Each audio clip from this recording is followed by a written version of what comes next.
देवेंश। राधे राधे महाराज जी, आपके चरणों में कोटि कोटि प्रणाम। महाराज जी, आज के समय में टेक्नोलॉजी और सुविधाओं के बढ़ने से जो युवाओं या व्यक्ति की मृत्यु असमय दुर्घटना से हो जाती है, उसमें मृत्यु व्यक्ति के कर्म खराब होते हैं या फिर कोई और कारण?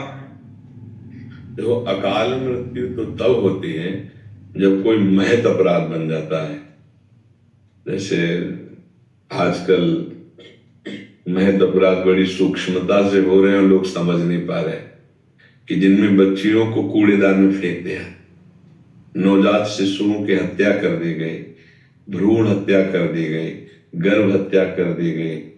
अब वो गृहस्थ इसको पाप नहीं मान रहे क्या इसको नहीं जान रहे कि पाप हो रहा, बड़ा भयानक पाप हो रहा है। अब वो उनकी आयु का अपहरण कर देगा।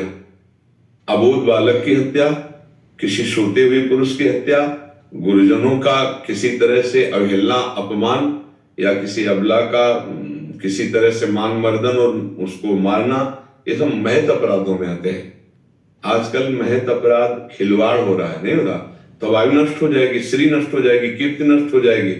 अब अचानक घटना घटेगी, बोले एक्सीडेंट हुआ, कार में आग लगी, सब जल गए, या ऐसा हुआ, या अवश्य में भोक्तव्यम कृतम कर्म शुभाशुभम, कर्म का फल जीव को भोगना पड़ता है। अब बाहरी सुंदर पोशाक है, चेहरा बहुत सुंदर साफ नजर आ रहा, लेकिन अंतःकरण इतना मलिन कि ऐसे ऐसे पाप किए जा रहे हैं। आप सोचो, वो नवजात शिशु का क्या दोष है जिसको आप कूड़ेदान में फेंक के आ रहे हैं? उसके हृदय में भगवान है। ऐसे छोटे छोटे नवजात शिशुओं को ऐसे, अच्छा, उस नवजात शिशु से हमारे राष्ट्र की कितनी सेवा होती अगर धर्म पूर्वक को प्रकट किया गया होता। आप अधर्माचरण करके प्रकट क्यों, महापाप करके उसे फेंक दिए, या गर्भ हत्या बेटी है, या ऐसे कुछ कोई नाना प्रकार की भ्रूण हत्या है। अब ये पाप क्या तुम्हें भोगने नहीं पड़ेंगे, भुगाएंगे आपको। अवश्य में भोक्तव्यम कृतम कर्म शुभाशुभम। आज हम सत्संग में यही कह रहे थे कि अश्वस्थामा जैसा ब्रह्मर्षि कोई साधारण नहीं, लेकिन गर्भस्थ शिशु परीक्षित की हत्या करने की कोशिश की तो आज भी व्याकुल होकर घूम रहा है, रक्तस्राव आज भी होता है उसके यहां से। तो आप ये समझो कि बहुत से ऐसे अपराध होते हैं। भगवत प्रेमी महात्माओं को नहीं जानते, आप वृंदावन में आए, उनको भिक्षुक समझकर उनका अपमान कर दो, तो साधु अवज्ञा तुरंत भवानी कर कल्याण अखिल ज्ञान। कई ऐसे महत पाप हो जाते हैं जो हमारी आयु का तत्काल नाश कर देते हैं, अकाल मृत्यु हो जाती है। अकाल मृत्यु होता महत अपराध का फल, वो पहले से निश्चित नहीं थी, वो तुम्हारे द्वारा महत अपराध हुआ। वो फिर जो समय से मृत्यु का है वो तुम्हारे कर्म के परिणाम से तो है ही, लेकिन जो अकाल मृत्यु है वो भी तुम्हारे कर्म के ही परिणाम से। पर ये वर्तमान के कर्म अकाल मृत्यु में ज्यादा योग देते हैं।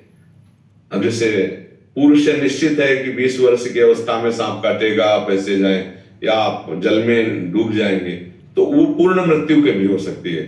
और एक है कि संयोग है कि आप 80 वर्ष में मरेंगे, लेकिन आपने इतने पाप कर दिए कि आयु का आपका काट दिया गया, आयु को नष्ट कर दिया गया। आपको तत्काल तुम्हारी बुद्धि ऐसी हो जाएगी, तुम खुद जहर खा लोगे, तुम्हारी बुद्धि हो जाएगी खुद गोली मार लोगे, तुम्हारी बुद्धि हो जाएगी किसी वाहन के नीचे दब, तुम्हारी बुद्धि खुद ऐसे करवा लेगी, या कोई ऐसी घटना तत्काल घटेगी, आपका शरीर नष्ट हो जाएगा।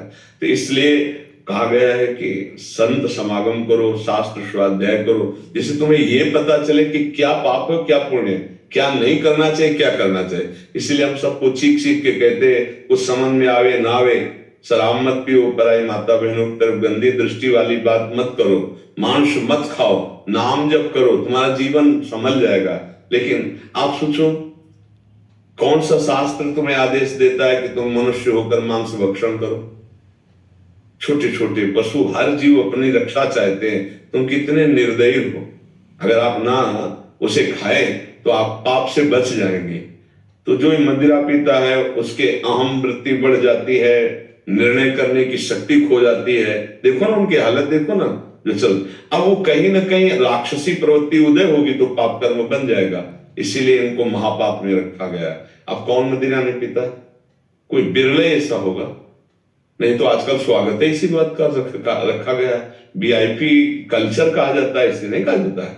तो ये पाप नहीं बन रहा है। अब ये फिर कष्ट भोगने को मिलता है, कभी रोग रूप में, कभी मृत्यु रूप में, कभी घटना रूप में, कभी परिस्थिति। आप यदि अपने आचरण सुधारे तो पीछे का जो भोग है वो आराम से सह लेंगे, आगे आपकी उन्नति हो जाएगी, आपका मंगल हो जाएगा। समझ पा रहे किसका